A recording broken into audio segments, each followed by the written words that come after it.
ಓಂ ಶ್ರೀ ಮಹಾಲಕ್ಷ್ಮೀ ನಮಃ.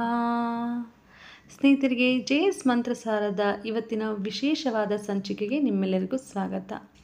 ಇಂದು ಪ್ರತಿಯೊಬ್ಬ ಗೃಹಿಣಿಯು ಹಾಗೂ ಪ್ರತಿಯೊಬ್ಬ ಹೆಣ್ಣು ಮಕ್ಕಳು ಈ ಸಂಚಿಕೆಯನ್ನು ಸಂಪೂರ್ಣವಾಗಿ ನೋಡಬೇಕು. ಹೆಣ್ಣು ಮಕ್ಕಳನ್ನು ಮಹಾಲಕ್ಷ್ಮಿಗೆ ಹೋಲಿಸ್ತಾರೆ. ಅಂತಹ ಹೆಣ್ಣು ಮಕ್ಕಳು ಇವತ್ತಿನ ಮಾಹಿತಿಯನ್ನು ಸಂಪೂರ್ಣವಾಗಿ ನೋಡಿ, ಹಾಗೆ ಇವತ್ತು ಹೇಳಿಕೊಡುವ ಈ ಮಹಾಲಕ್ಷ್ಮಿ ಮಂತ್ರವನ್ನು ಪಾರಾಯಣ ಮಾಡಿ. ನಿಮ್ಮ ಮನೆಯು ಖಂಡಿತವಾಗಿಯೂ ಸಮೃದ್ಧಿಯೊಂದಿಗೆ ತುಂಬಿ ತುಳುಕುತ್ತದೆ. ಇದು ಅದೃಷ್ಟಕ್ಕಾಗಿ ಮಹಾಲಕ್ಷ್ಮಿ ಮಂತ್ರ ಅಂತಲೇ ಹೇಳ್ಬೋದು. ಶುಕ್ರವಾರ ಈ ಲಕ್ಷ್ಮಿ ಮಂತ್ರಗಳನ್ನು ಪಠಿಸುವುದೇ ಒಂದು ಅದೃಷ್ಟ. ಶುಕ್ರವಾರದಂದು ಲಕ್ಷ್ಮೀ ಮಂತ್ರಗಳನ್ನು ಪಠಿಸುವುದರಿಂದ ಲಕ್ಷ್ಮೀ ದೇವಿಯ ಅನುಗ್ರಹ ಪ್ರಾಪ್ತವಾಗುತ್ತದೆ.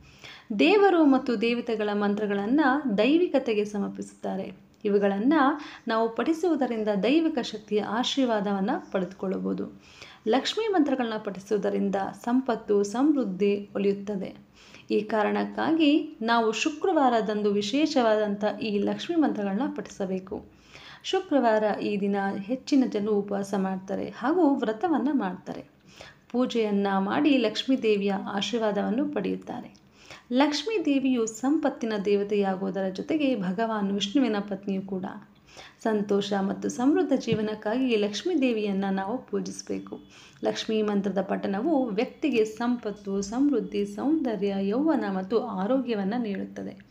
ಲಕ್ಷ್ಮೀ ಮಂತ್ರದ ನಿಯಮಿತ ಪಠಣವು ಆರೋಗ್ಯ, ಹಣಕಾಸು ಮತ್ತು ಸಂಬಂಧಗಳಲ್ಲಿ ಸಮೃದ್ಧಿಯನ್ನು ತರುತ್ತದೆ. ಲಕ್ಷ್ಮೀ ಮಂತ್ರದ ನಿಯಮಿತ ಪಠಣವು ಮನಸ್ಸಿಗೆ ಶಾಂತಿಯನ್ನು ತರುತ್ತದೆ. ಇನ್ನು ನಿಮ್ಮ ಜೀವನದಿಂದ ನಕಾರಾತ್ಮಕ ಪ್ರಭಾವಗಳನ್ನು ತೆಗೆದುಹಾಕುತ್ತದೆ. ಈ ಮಂತ್ರವನ್ನು ಪಾರಾಯಣ ಮಾಡುವ ಮೊದಲು ಲಕ್ಷ್ಮೀ ಮಂತ್ರದ ಪ್ರಯೋಜನ ಏನು ಅಂತ ತಿಳ್ಕೊಳ್ಳೋಣ. ಸ್ನೇಹಿತರೆ, ಇವತ್ತಿನ ವಿಶೇಷವಾದಂಥ ಈ ಅದೃಷ್ಟ ತಂದುಕೊಡುವ ಮಹಾಲಕ್ಷ್ಮಿ ಮಂತ್ರವನ್ನು ಯಾರು ಪಾರಾಯಣ ಮಾಡ್ತಾರೋ ಅಂಥವರಿಗೆ ಈ ಎಲ್ಲ ಲಾಭಗಳು ಸಿಗುತ್ತೆ. ಲಕ್ಷ್ಮೀ ಮಂತ್ರಗಳ ಪಠಣವು ಲಕ್ಷ್ಮೀ ದೇವಿಯನ್ನು ಸಂತೋಷಪಡಿಸುತ್ತೆ. ಇದರಿಂದ ಭಕ್ತನೂ ಕೂಡ ಸಾಕಷ್ಟು ಪ್ರಯೋಜನವನ್ನು ಪಡೆದುಕೊಳ್ಬೋದು. ಪ್ರತಿನಿತ್ಯ ಲಕ್ಷ್ಮೀ ಮಂತ್ರಗಳನ್ನ ಪಠಿಸುವುದರಿಂದ ಅಪಾರ ಸಂಪತ್ತು, ದೇವಿಯ ಆಶೀರ್ವಾದ, ಸಮೃದ್ಧಿಯ ರೂಪದಲ್ಲಿ ಬರುತ್ತದೆ. ಇನ್ನು ಪ್ರತಿನಿತ್ಯ ಲಕ್ಷ್ಮೀ ಮಂತ್ರಗಳನ್ನ ನೀವು ಜಪಿಸುತ್ತಿರುವ ಸ್ಥಳದಲ್ಲಿ ದಾರಿದ್ರ್ಯ ಹಾಗೂ ಬಡತನವು ಕೂಡ ತೊಲಗುತ್ತದೆ. ಲಕ್ಷ್ಮೀ ಮಂತ್ರಗಳನ್ನು ಜಪಿಸುವುದರಿಂದ ವ್ಯಾಪಾರ ವ್ಯವಹಾರದಲ್ಲಿ ಲಾಭವನ್ನು ದೊರೆಯುತ್ತದೆ. ಲಕ್ಷ್ಮೀ ಮಂತ್ರಗಳು ನಮಗೆ ನಮ್ಮ ಗುರಿಯನ್ನು ಸಾಧಿಸಲು ಸಹಾಯ ಮಾಡುತ್ತದೆ. ಇನ್ನು ಯಶಸ್ವಿ ಜೀವನವನ್ನು ತ್ವರಿತವಾಗಿ ನಡೆಸಲು ಸಹಾಯ ಮಾಡುತ್ತದೆ. ಲಕ್ಷ್ಮೀ ಮಂತ್ರಗಳ ಪಠಣವು ಜ್ಞಾನವನ್ನು ವೇಗವಾಗಿ ಪಡೆಯಲು ಸಹಾಯ ಮಾಡುತ್ತದೆ ಮತ್ತು ಕಲಿಕೆಯನ್ನು ಉತ್ತೇಜಿಸುತ್ತದೆ. ಲಕ್ಷ್ಮೀ ಮಂತ್ರವು ಜನರಿಗೆ ಸಾಲದಿಂದ ಮುಕ್ತಿಯನ್ನು ನೀಡುತ್ತದೆ. ನೋಡಿ ಸ್ನೇಹಿತರೆ, ಲಕ್ಷ್ಮಿಯ ಈ ಒಂದು ಮಂತ್ರವು ಇಷ್ಟೆಲ್ಲ ಪ್ರಯೋಜನವನ್ನು ಕೊಡುತ್ತದೆ. ಸಾಧ್ಯವಾದರೆ ಪ್ರತಿನಿತ್ಯ ಈ ಲಕ್ಷ್ಮೀ ಮಂತ್ರವನ್ನು ಪಾರಾಯಣ ಮಾಡಿ.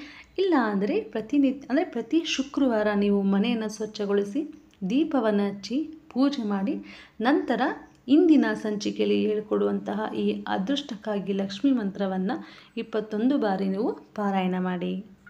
ಯಾವುದೇ ಶ್ಲೋಕವನ್ನು ಅಥವಾ ಮಂತ್ರವನ್ನು ನೀವು ಪಾರಾಯಣ ಮಾಡಬೇಕಾದರೆ ಮೊದಲಿಗೆ ಉಚ್ಚಾರಣೆಯು ಸರಿಯಾದ ರೀತಿಯಲ್ಲಿ ಇರಬೇಕು. ಓಂ ಶ್ರೀ ಮಹಾಲಕ್ಷ್ಮೀ ನಮಃ. ಶ್ರೀಂ ಓಂ ನಮೋ ಭಗವತಿ ಸರ್ವಸೌಭಾಗ್ಯದಾಯಿನಿ ಶ್ರೀ ವಿದ್ಯೆ ಮಹಾವಿಭೂತಯೇ ಸ್ವಾಹಾ. ಮತ್ತು ಮೇಲೋಣ.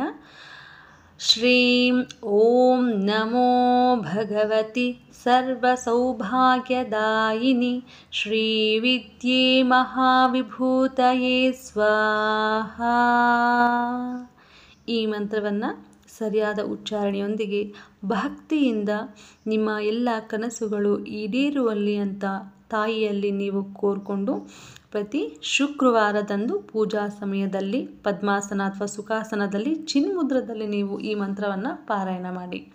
ಸ್ನೇಹಿತರೆ, 21 ಬಾರಿ ನೀವು ಇದನ್ನು ಪಠಿಸಬೇಕು. ಇನ್ನು ವಿಶೇಷವಾಗಿ ನಿಮಗೆ ಸಾಲವಿದ್ದರೆ ಅಥವಾ ಯಾರಾದರೂ ನಿಮಗೆ ಹಣಕಾಸಿನ ಹಿಂತಿರುಗಿಸದಿದ್ದರೆ ಮನಸ್ಸಿನಲ್ಲಿ ಸಂಕಲ್ಪವನ್ನು ಮಾಡಿಕೊಂಡು ಈ ಮಂತ್ರವನ್ನು ಹೇಳಿ. ಪ್ರತಿಯೊಂದು ಸಮಸ್ಯೆಗೂ ಈ ಅದೃಷ್ಟದ ಲಕ್ಷ್ಮೀ ಮಂತ್ರ ನಿಮಗೆ ಸಹಾಯ ಮಾಡುತ್ತದೆ. ಧನ್ಯವಾದಗಳು.